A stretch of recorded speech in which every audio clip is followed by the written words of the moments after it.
আউযু বিল্লাহি মিনাশ শাইতানির রাজীম। বিসমিল্লাহির রহমানির রহিম।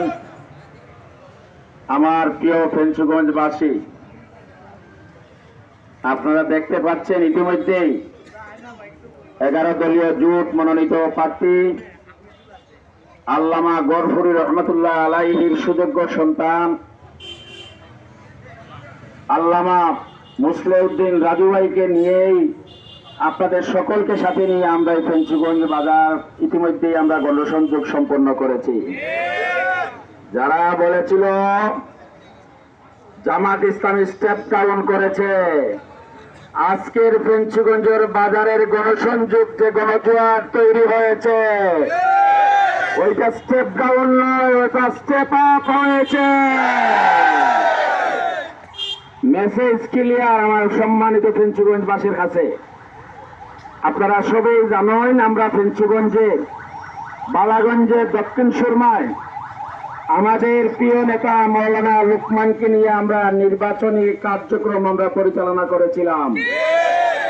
কিন্তু দেশের এই সন্ধিকালে আগামী নির্বাচনটা আমাদের জন্য অত্যন্ত একটা চ্যালেঞ্জ।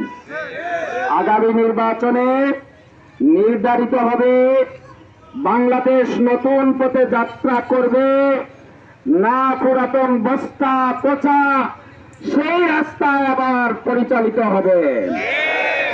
বাংলাদেশের আমাদের শীর্ষস্থানীয় উলামায়ে কেরাম তারা সকলেই বসে, দেশপ্রেমিক সকল নেতৃবৃন্দ বসে, তারা 11 দলীয় জোট, তারা ঐক্যবদ্ধ বাংলাদেশ নামে তারা ঐক্যবদ্ধ হয়েছেন।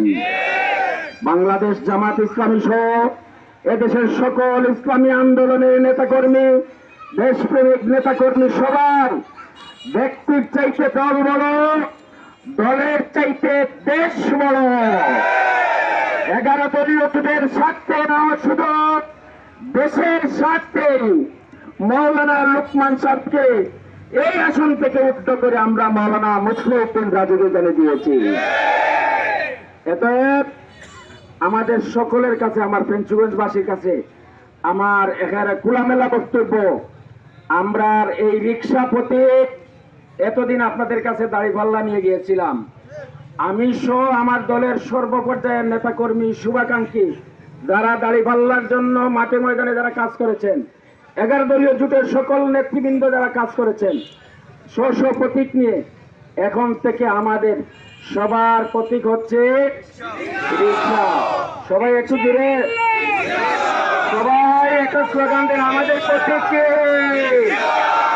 আরো জুড়ে, তালে তালে জানিয়ে দাও, ফেঞ্চুগঞ্জে জানিয়ে দাও, আমাদের মার্কা, আমাদের মার্কা 11 দলীয় জোটের মার্কা।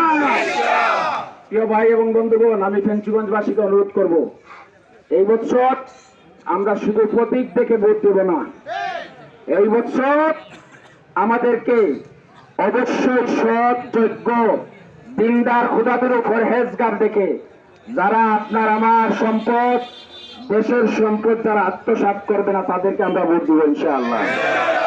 এর জন্য সারা দেশ এখন 2 ভাগে বিভক্ত। এক ভাগে অঙ্গীকার করেছেন যে আমরা কোনো দুর্নীতি করব না, আমরা কোনো চাঁদাবাজি করব না, এদেশের সম্পদ জনগণের সম্পদ মনে করে আমরা জবাবদিহিমূলক প্রশাসন ব্যবস্থা আমরা কার্যকর করব। একটা ন্যায় এবং ইনসাফের বিচার ব্যবস্থা আমরা কার্যকর করব। আর আরেকটা পক্ষ, যারা এই গত 54 বছর বাদ দিলাম, যারা এই গত 15-16 মাস ধরে তাদের নামের পরিবর্তন হয়ে গেছে, এখন সবাই তাদেরকে চাঁদাবাজ মাটি হিসাবে চিনে। দুর্নীতিবাজের নেতৃত্বে আরেকটা জোট আছে, ঠিক না? ঠিক না? যারা বাংলাদেশের রাজনীতি করবে না, যারা মুসলেকা দিয়েছিল, তাদের নেতৃত্বে আরেকটা জোট আছে, ঠিক না? ঠিক না? আমরা মুসলেকা দেব নাই, বাংলাদেশের সকল জুলুম নির্যাতন অপেক্ষা করি। আমরা বাংলাদেশে, আমাদের জন্মভূমি